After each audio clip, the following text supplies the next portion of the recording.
സിമ്പിളായിട്ടേ ഒരു ക്യാരറ്റ് ഹലുവ ഉണ്ടാക്കിയാലോ. രണ്ട് വലിയ ക്യാരറ്റ് നൈസായി ഗ്രേറ്റ് ചെയ്തത്. മീഡിയം ഫ്ലെയിമിൽ പാൻ വെച്ചിട്ട് അതിലേക്ക് ഗ്രേറ്റ് ചെയ്ത ക്യാരറ്റ് ആദ്യം ആഡ് ചെയ്യുക. ശ്രദ്ധിക്കുക, എപ്പോഴും നല്ല കളറുള്ള ക്യാരറ്റ് എടുക്കാൻ നോക്കും. ക്യാരറ്റ് ആദ്യം കുക്കാൻ വേണ്ടിയിട്ട് 1.5 കപ്പ് വെള്ളത്തിലാണ് ഞാൻ ആദ്യം കുക്ക് ചെയ്യണത്. ഒരു 5 മിനിറ്റ് നമുക്ക് ഈ ക്യാരറ്റ് ഒന്ന് അടച്ചു വെച്ച് കുക്ക് ചെയ്യാം.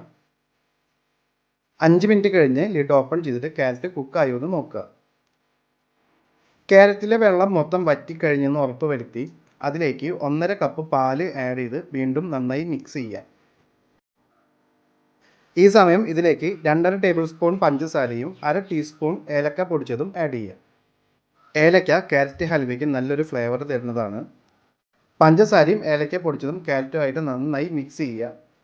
മധുരം കൂടുതൽ വേണമെന്ന് നോക്കി ഈ സമയത്ത് പഞ്ചസാര ആഡ് ചെയ്യാവുന്നതാണ്. പാലൊക്കെ നന്നായി കുറുകി ക്യാരറ്റ് ഹൽവ ഇതേപോലെ നല്ല ടൈറ്റായിട്ട് വരും. നമ്മുടെ ക്യാരറ്റ് ഹൽവ ഇപ്പോൾ റെഡി ആയിട്ടുണ്ട്. ജസ്റ്റ് ഒരു 4 ഇൻഗ്രീഡിയൻസ് കൊണ്ട് നമുക്ക് ക്യാരറ്റ് ഹൽവ ഈസി ആയിട്ട് ഉണ്ടാക്കാൻ പറ്റും. ക്യാരറ്റ് ഹൽവ നമുക്ക് കോൾഡായിട്ടോ ഹോട്ടായിട്ടോ കഴിക്കാനും പറ്റും.